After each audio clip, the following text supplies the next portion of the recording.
Des défenses du consommateur, on enchaîne avec une révision constructeur, avec le respect des normes comme toujours, des préconisations du constructeur Stellantis, puisqu'il s'agit effectivement d'une Citroën. Voilà. Voilà, vous pouvez constater effectivement que pour chacune de nos vidéos, chacun de nos documents vidéo, quel qu'il soit, peu importe, depuis le début, depuis 2019, jamais on affiche la plaque d'immatriculation. C'est le respect du client, parce que derrière, nous avons aussi des responsabilités. C'est peut-être encore une nouvelle différence avec tous ces bras cassés qui réalisent des documents vidéo pour venir dire déjà tout et n'importe quoi, pour bien trop souvent diffamer, etc. Mais surtout, qui n'ont même pas le bon sens de faire attention à ne pas viser la plaque d'immat dans le cadre de leurs documents publics. Et puis passons à cette révision. Regardez, le filtre à carburant. Donc il a été échangé, évidemment, regardez, il n'est même pas dans ce logement, il est dessus. Je comprends même pas pourquoi ça ne fuit pas d'ailleurs.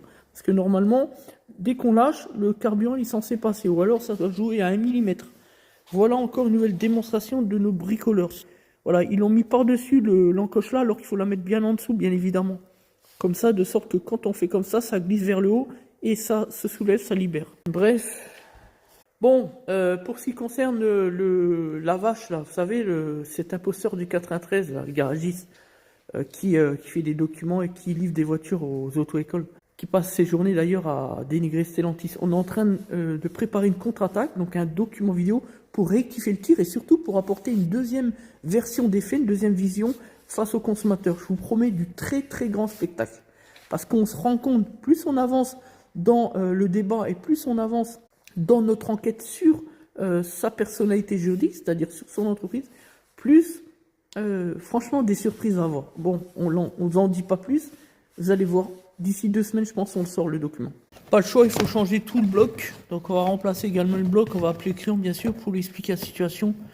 Les vis sont foirées, d'ailleurs j'ai pété une douille dedans, etc.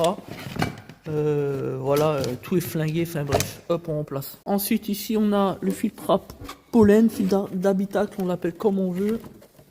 Voilà. Suite à la crise sanitaire, on remplace d'office par du filtre à air.